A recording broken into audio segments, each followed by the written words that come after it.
Hey, what's going on, guys? Your man Unspoken Reviews back again with another video.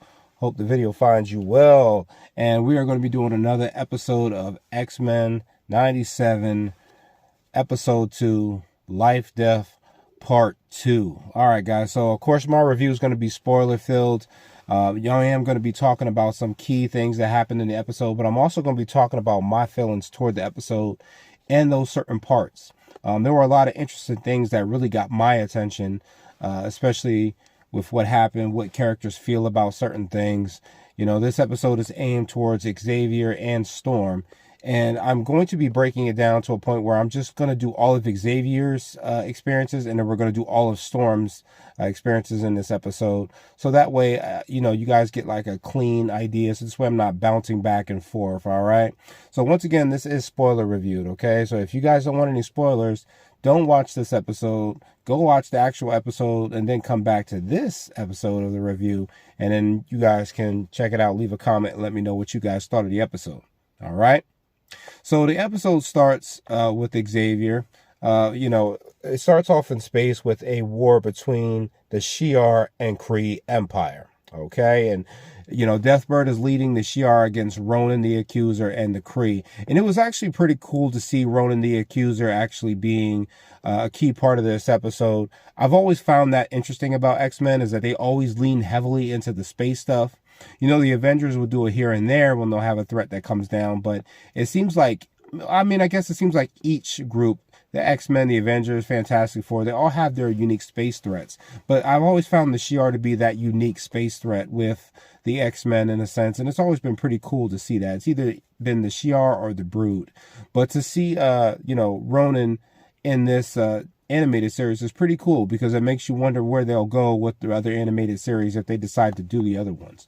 So Deathbird pretty much is able to take down the Accuser with the help of Gladiator. And right before Deathbird is about to maybe land the killing blow, they're interrupted by a video call from Leandra. And she's making this announcement that she has chosen a new emperor for the Shi'ar Empire. And that emperor is none other than Professor Charles Xavier of Earth.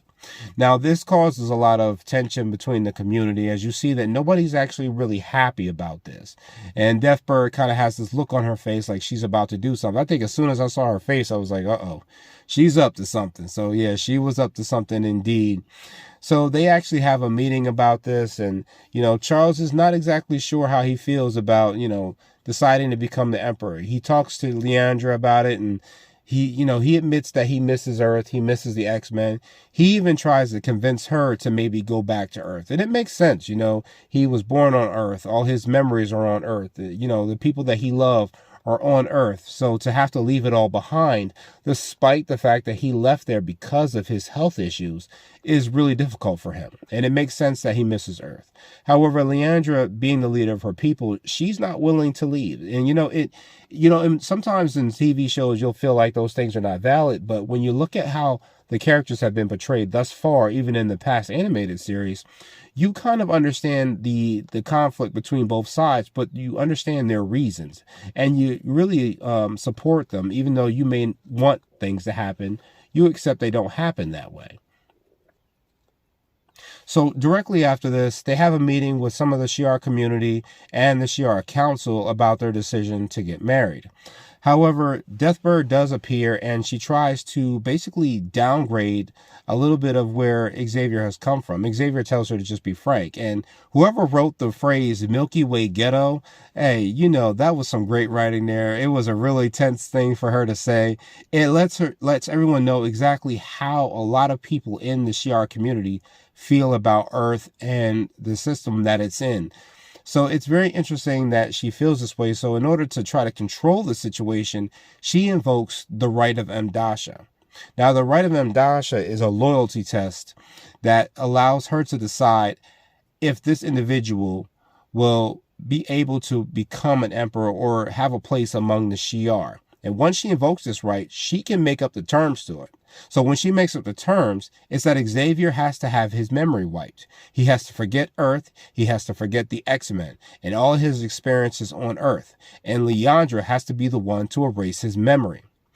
And she just flies off after making this, which is really messed up. Terribly bigoted character, but, written really good nonetheless. And it's kind of interesting finding Xavier in this place where he's not sure what he wants to do. He knows that he loves Leandra, but he also knows that he loves the X-Men. And when Leandra comes to him, she tries to convince him that this would be the best choice, that maybe Xavier's compassion, his hard work ethic, would be the thing to help propel the Shi'ar forward. And because she saved his life, Xavier feels like he's duty-bound to take this chance. So he decides to. But as they are getting ready to make the decision, Xavier hesitates when they ask the question, would you forget the X-Men? And he hesitates for a minute and does not say anything at all. So she gets mad about this. And even the council says something, which I find interesting. One of the female Shi'ar council members says that he is a low class. And it's very interesting how even on outside of Earth, there are races or people who still believe that the mutants are lower than the humans. He says that even he's mutant, so that means he's lower class than everyone else, which I find incredibly interesting. That I know that the Shi'ar Empire is a very strong class of people, powerful people, but to be able to have people that are not on Earth classify mutants as a lower class, I found that incredibly interesting. It's not just humans that feel that way, it's other alien races as well.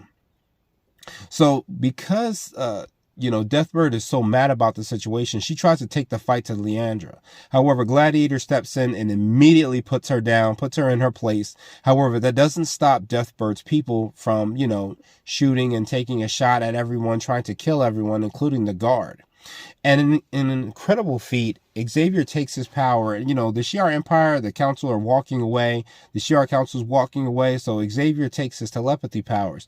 And this is the thing that I really love about Xavier. He ends up taking everyone by the mental grip and putting them on the astral plane to put them in a class. And this is the thing I love about Xavier. Like I said, he's a mutant second, but a teacher first. We all love him for his ability to control minds, to do these amazing things with his telepathy, but it's also his ability to understand people and bring them down into a level where they all become students, where he's able to teach them something that they need to grow. And as he's teaching them this, he's calling out the Shi'ar Empire for their ability to take over races when those races don't conform to them, cutting them down at the knees and forcing them to take their way of things because they believe they could do it better, instead of letting those races become their best selves. So they're becoming, in a sense, they're becoming almost like the Nazis in a sense. They're taking over and they're not letting other races do what they can do best for themselves. And I find that incredibly interesting that he says that, we're all really young and that we all have to give one another a chance. But while he's talking about this, his powers start to spiral out of control. And he sees, visions of dozens of mutants dead. And he even sees a vision of Gambit dead. And he can't believe it. And as he passes out from it, he wakes up. He realizes that he has to return to Earth. Even if it costs Leandra, even if it costs the woman he loves, he's willing to return back to the X-Men. It was a great story. I loved it. So as far as Storm's story is concerned, so we pick up on Storm right after Storm, has been attacked by the adversary. Forge is completely injured. He's laying in bed. He has a really bad magical injury. And the adversary is there the entire time. The adversary is a goddess, feeds on, pain and regret and the insecurities that someone has. And she's kind of telling Storm that it's her fault that Forge is in this predicament. And it's her fault that she lost her powers and that she didn't lose them, but she renounced them. Because of the way things were for her and the way she felt, that is why she lost her powers. It wasn't just what the executioner did. It's more than that. That she thought she was better off without the family that she had come to love. And it's very interesting that to see that she tried to fight that off, but some part of her believes that it's true. In order to stop the adversary, Forge does some really cool stuff in this episode where he uses desert magic that his mother taught him to bind the adversary, which I thought was pretty cool. Was kind of like a little call to Doctor Strange and magic and mystery that they use in the MCU, or even just in Marvel in general. But you get to kind of see the spells kind of mimic the spells that we probably see either on Doctor Strange, the live action movie, even on What If. You get to see like the small little incantations in the spell. It was pretty cool. But he actually talks to her, Storm, about a cactus that grows up in the mountains inside caves that might be able to cure the bite from the adversary. So they end up going all the way out and, out into the desert. Forge wants to go with her just in case, he ends up dying, that he doesn't want to spend it alone. He doesn't want to be by himself. And it's a pretty cool, emotional scene where they're both going out into the desert. And when they get there, even Storm admits that after talking to Jean, or Madeline Pryor, if you watched episode 1, she mentions how she thought about what life would be like if she was just human. And you can't blame her for that, because when you've been treated like something for so long, I understood completely why she wanted to feel that way, why she wished things were different, that she could just be a normal person, and that maybe life would be better because of it. I think we've all been there, especially if we've been faced with any kind of racism or sexism. We kind of have this feeling where we think, man, I wonder what it would be like if I was either this color or this gender or born in this place or have these kind of parents. We all think about this kind of to wish we could change our lives. And she wished that she had had it. The problem is that the cactus is down a really dark and closed-in corridor. And Forge cannot go, so Storm has to go. She has to face her fears and climb through this cavern. So she's midway through when she ends up dropping her flashlight, and the adversary appears. Now, whether or not it's just a vision she's having, or perhaps it is the real thing, the adversary is still feeding on her insecurities, still coming for her. And it starts closing the cavern walls on her. And she's freaking out and she's scared. But then she starts to realize that everything that she thought she wanted was a lie, and that she let herself believe the lie, and that she let those insecurities control her to the point where she let her powers go away. So when she starts to accept this and push this away, her powers start returning to her. She takes off, she starts flying, she's controlling the weather again. She got the pretty cool classic black suit, which I thought was amazing. It was crazy. It seemed like even her power itself made her hair grow back. I don't know how that works, but I'm not arguing about it. She takes out the adversary, she gets the cactus, and she ends up saving Forge, which I thought was pretty amazing. And, they end up finding about the actions of Genosha on the TV. And yeah, that was the end of Storm's story. But I gotta say, I really enjoyed her story. I enjoyed both stories. But Storm's story was pretty cool. As you know, that there are people out there that face insecurities, and we try to create lies for ourselves to give ourselves cushion when things don't go the way we want them to go. But we also have to learn to not accept the lie and push past it. And it was a pretty cool thing watching Storm get through that, and it kind of makes me wonder where she'll go from here. It makes me wonder how the X-Men will feel when Xavier comes back. Will he be welcomed with open arms? Will the X-Men feel slighted by him, feel abandoned by him? Another thing that I picked up in the scene where Xavier sees that vision of Gambit, he doesn't see a vision of Magneto.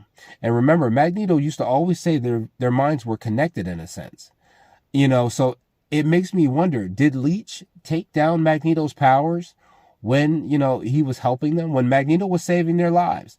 If Leech could take down Magneto's powers so he had nothing, maybe there's a moment where the Sentinel says Omega level mutant eliminated. Maybe he thought that he was dead, but he wasn't, because it seemed like to me that he would see Magneto first, not Gambit. He cares about all of them equally, but I don't know if I'm thinking of it that way. It would be pretty cool if it turned out that Magneto was still alive. But I guess we'll find out in episode 7. Like I said, this was my spoiler review. It was a great episode. I thoroughly enjoyed it. It was amazing. You get to see that the bigoted racial stuff that is going on to the mutants isn't just on Earth, it's everywhere. People feel this way about mutants everywhere. And they are really widely well known in space as well, not just on Earth. So they're being seen as a bigger threat all around to everyone. So I can't wait to see where it goes from here. I can't wait to see what Xavier does. And also, one more thing. At the very end of the episode, we get to see Trask, and he's running from somebody. And it turns out to be Mr. Sinister. And Mr. Sinister mentions, hey, Genosha was just a prologue. You know, it's just a beginning. So that means that there's a possibility that Sinister had some strong hand in what happened at Genosha. You know, so it's going to be pretty interesting to figure out, is he working alone? Is he working with somebody? You know, maybe like Bastion, perhaps. I don't know. It would be pretty cool. You know, what is Cable going to do to fix it? You know, how, because remember, you know, Cable says he's here. Is he talking about the Sentinel? Or was he talking about Bastion? You know, because Sinister was nowhere to be seen at this time. You know, who knows? I'm looking forward to it. But shout out to the writers of X-Men 97. It has been a great show. This has been one of the best things Marvel has put out possibly in the past year or two. You know, they've had a couple good things here and there, but this show, I think, is still reading 9 out of 10 on IMDb. I think that's what it's called. It's just been getting the best reviews. Everybody's talking about it. It's been one of the best shows so far, and I hope it continues to go strong, and I hope you guys are enjoying it just as much as I am. All right, guys. I'll catch you guys in the next one. Later.